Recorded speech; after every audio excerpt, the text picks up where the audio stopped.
Yo, what's up? My name's Patrouski, and I have quite a bit of shiny Pokemon. I'd say at least a few. Around 26 to be exact, if you count alt count OTs and if you count event 1 shinies, such as this shiny Spinarak. However, not many of them are actually cared for. I don't really EV train a lot of them. I don't level them. Like, I have none of my shinies are level 100 except for my Exceldor. Not many of them have been given the sort of TLC that they deserve. So the point of this video is to actually give them that TLC that they deserve. Maybe some XP leveling, maybe some EV training, and definitely some breeding for better IVs. A perfect example of this is the Spinarak that I was actually just talking about. I really need to EV train this thing because I gave it a Thief TM on purpose for a current shiny hunt that I'm doing that involves Tropius and Absol and a certain route in Hoenn. I actually really want to have a Swarm Thief lead Pokemon. The reason being is that Swarm gives me an out of battle ability benefit and 10% more wild Pokemon encounters per hour, or just in general, which really increases my single encounters, which is awesome for single encounter shiny hunting, as well as I run into a couple Absols here and there which have a chance of running Life Orb. So the goal is to be able to have that Swarm benefit, which I'm already using to increase my encounters, but then on top of that I want to be able to maybe make a couple Pokeyen here and there from thiefing any Absols I run into, so be able to make a little bit more Pokeyen on the side while just doing a hunt that I would already do. Now, I can only take care or give TLC to so many shinies at one time because it is so expensive. For example, I really want to rebreed this Scraggy, especially since right now Scrafty is actually in the NU tier, and I don't know if he'll be able to stay there. I love Scrafty, a really fun Moxie competitive Pokemon, Moxie Dragon Dance, kind of defensive guy as well. Really cool Pokemon. I have this incredibly statted one, but it's going to be pretty expensive to rebreed him. I would love to be able to get a shiny Scrafty for competitive NU play, but I don't know if I'll be able to make it for this video, but I'm going to try. I'm going to double check the economy really quick. When you're doing a shiny breed like this, you're usually looking for something hyper specific, and a lot of times there just isn't going to be the right Pokemon that you actually need on the GTL for a decent price. The cheapest things that I'm seeing are things going for like 7 mil. This Rattata, for example, 7.5 mil, 2 times 31, 20 plus, and has a lot of the other stats that I need, but I'd have to risk a high roll on the defense. I can't carry over the nature. It's just not quite what I want. I'm looking for something more in that, hopefully 4 to 6 mil price range, and I'm willing to just sit and wait on this. You don't want to rush any sort of shiny breeds. You want to wait to find the perfect breeder on the market. So unfortunately, it seems like Scraggy is going to have to wait for another day. Now, a much more reasonable breed would be breeding this Minccino. I've been wanting to rebreed this Pokemon for a while because I actually want to change its gender to a male so that I'm able to use it as a male Cute Charm Pokemon to be able to shiny hunt for female shinies at an advantage. For those that don't know, Cute Charm is an ability that has an out of battle ability similar to Swarm that essentially causes the opposite gender of Pokemon than the Pokemon using it to appear more commonly in the wild. So you want a male Cute Charmer to get those female shinies, and the reason you want female shinies are because they're cheaper to rebreed. Unfortunately, I do have 2 shiny Mincinos. I caught both of them on accident while going for shiny Trubbish, and they both came out female, which is actually unfortunate because you want males for these because you want them to be Cute Charm. So now I have 1 Minccino with Cute Charm, or both Mincinos that are female, unfortunately. So I do have to rebreed one of them. Now, Minccino is in the Field A group since it's a mouse, of course, and I would like to go for something like 21 or 31 speed, but I think it was honestly a little more expensive than I was kind of looking for. But actually, shiny Field A group, male. Yeah, I think that's the... Was this a female one, I guess? How did I miss that? This was 2.2 mil. This is a lot cheaper, yeah, unfortunately. So honestly, 2.5 mil for this is definitely not super great. There was a Bibarel as well that I saw that I might go for this instead. So this one's 20 HP, so a lower stat. I want to carry this stat over if possible, but I could high roll for that 25 special defense, which is actually kind of nice. But what if I shoot for something with like 31 attack as opposed to 31 speed? It's definitely going to be a bit cheaper, and I could actually roll up my speed with something like this Bibarel. I don't need 31 speed per se, I do just want it to get higher. I think this Bibarel is actually going to be my best purchase. I'm going to go ahead and buy that for 2.3 mil. It is a bit of Pokeyen, taking me down from like 10.9 down to 8.6, but I'm definitely happy to do this. I think this will definitely upgrade my Minccino quite a bit. And shiny breeds are honestly just really exciting and fun to do. I'm going to go ahead and head over over to the daycare and get ready to do this. And while I'm doing that, if you guys do find yourself enjoying this video, whether it's helpful, entertaining, informative, or good mildly entertaining background content while you yourself are playing PokeMMO, make sure to leave a like on it and subscribe. And here we go. After paying for both the braces, this is what the breed is going to look like. OT Patrouski, 27 plus HP, 20 plus speed, guaranteed. That's actually awesome. Shiny Pokemon have a very, very different way of passing stats, which is very important to talk about. You actually have way, way better odds. So it says 4 IVs will be passed, 2 are always better from the parent, the other 2 will be determined normally. So you don't have like low rolls essentially with shinies as much, which is pretty interesting. You have like average and then you have the high pass. So you get a lot more leeway when it comes to being greedy on those shiny breeds essentially. Which is why I mentioned things like, you know, rolling for special defense or going for rolls so much when it comes to shiny breeding. Now, I absolutely want to make sure to pay for this to be male. I know it's kind of funny because usually you want to pay for your shiny to come out female. So, for example, if I want to rebreed this, I'm going to have to breed it with a Ditto or a Minccino. Now, thankfully, Minccino is a somewhat common-ish shiny, so it might not be too crazy to just find a Minccino on the GTL to breed that with, thankfully. But in the future, that will be pretty complicated to rebreed, but I'm not too worried about that. That'll be my perfect cute charm Pokemon for now on. Also, I wanted to go ahead and do this Minccino because both of these shinies need 252 EVs in attack and speed. So that'll be perfect. I can go ahead and EV train 2 shinies at once. Something hilarious about shiny breeding is that when you have the shiny only egg hatching animation option on in the settings, you'll see it for this shiny, which is really cool. So we did get the average roll for speed, we got the high roll for HP, we got our guaranteed 31s, and it came out naughty nature, which is actually super solid. I'll definitely take that. And now we have a fresh brand new Minccino. Now, hilariously enough, this is going to be the video that actually encourages me to finally buy the XP reamplifier. So 1,000 RP, there you go. That RP was actually earned via that shiny Spinnerack event. So kind of cool to have that, you know, 2 birds in 1 stone, I guess, situation. So the reason I bought this item, I'm going to go ahead and turn it on. It's activated. That's kind of cool. It has a little hitbox over here, a little hotkey thing.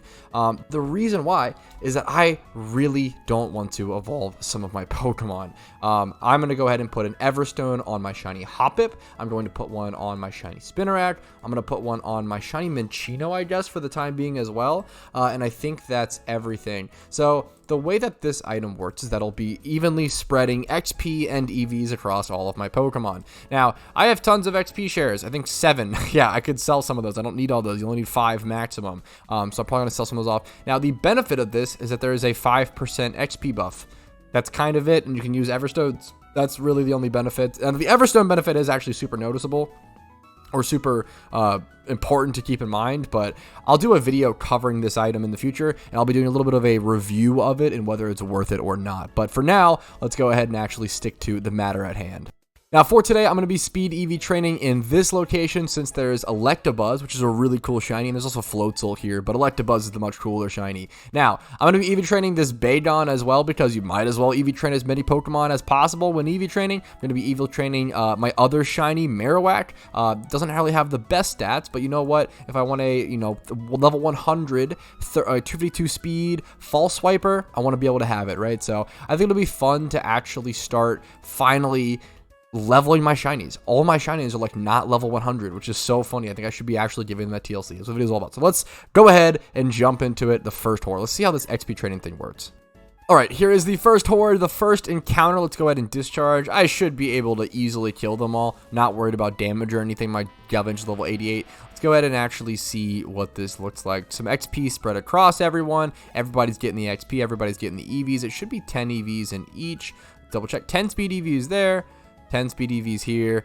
No evolutions happening. All right, looking perfect.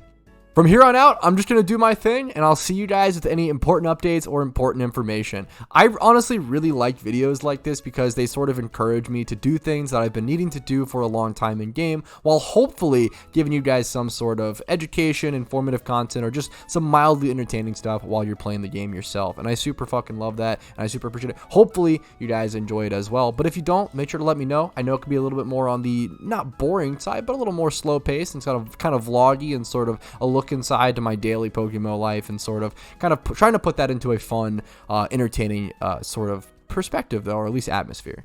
But I'm just saying words at this point. It's time to do some EV training. All right, here we go. The final horde for speed EVs. This will put everything in the party to 252 speed EVs. And after that, it's just on over to attack, and we keep going. These Everstones are really coming in handy. A huge thing with this spider is that it's a gift Pokemon, so if it ever were to evolve into a shiny Ariados, I would never be able to breed it back down into a Spinarak ever again. So I want to be really careful about that. Now for attack EVs, for a really long time I used to go to Bouffalon, but now that I have a shiny, I have to kind of discover some new locations. And there's one spot that I actually want to kind of try out. It should be at Route 23, so I might need Leppas for this in Kanto. But it's going to be located in this path on the way to the Kanto Victory Road / Elite Four. Alright, here we are, and yeah, this spot is quite far from a PC. Definitely gonna need Leppa berries for this, which is totally fine. I always have a huge stock on me, but in this location, we're able to encounter Arbok and Primeape, which are two Pokemon that I really never encounter or never have a shiny chance for, so I'm excited to do this.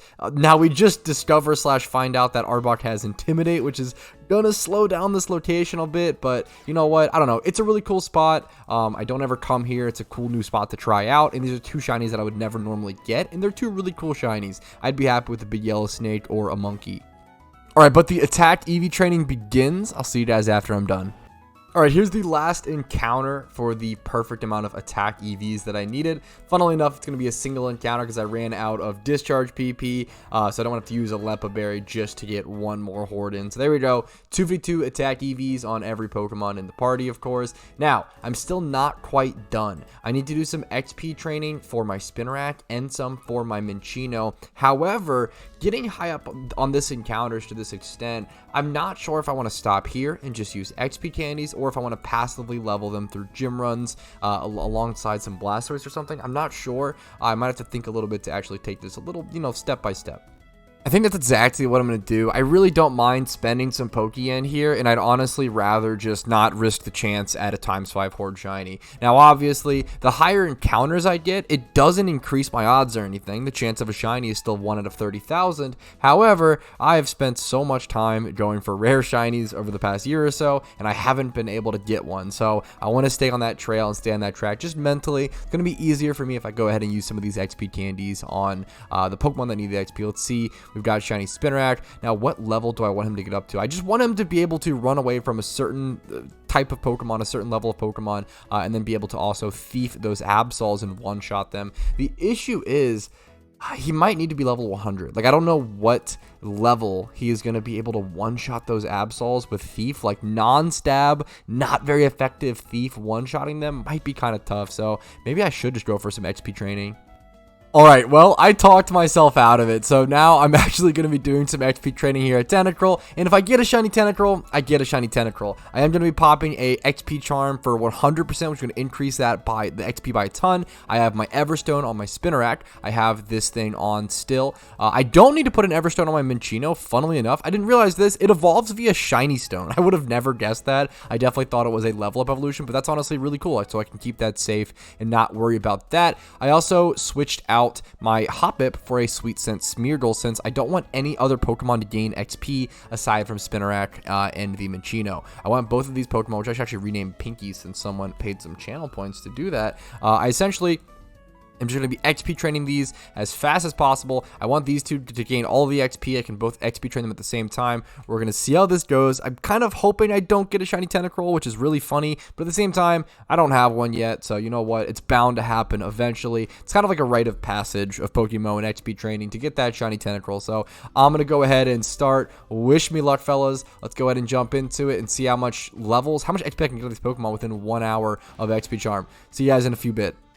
This horde should give me level 100 on my Galvantula, which is pretty cool. I try to constantly make discharge Pokemon like this and then just passively level them up to level 100 so I can actually sell them off for profit later on. So for the rest of this, I'm actually going to be missing out on a little bit of XP, or a fair bit of XP, honestly, since like 7k per horde, unfortunately, since I don't have a below level 100 Pokemon to kill these Tentacruel with. But honestly, I don't really mind. It's like an extra, 50k or so every couple hours, but you know what? Right now, all I care about is getting my Spoder and my Pinky leveled up as quickly as possible.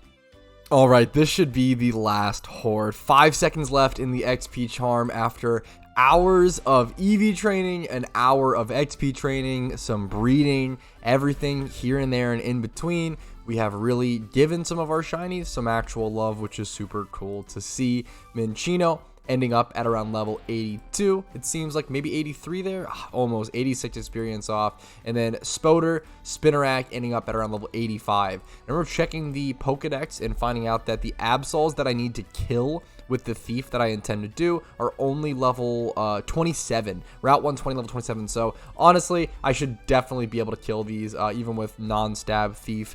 Level 85 versus level 27 should be totally safe with that, which is awesome. And hopefully this Minccino has enough speed. The only thing you really care about with this is that it has enough of a speed stat. 75 base stat speed, 252 EV trained, and then 20 plus IV, having enough base stat speed with a choice scarf to be able to run away from any Pokemon to be able to. I need to get an ability pill as well to actually give it Q-Charm. Let's go ahead and do that first thing first.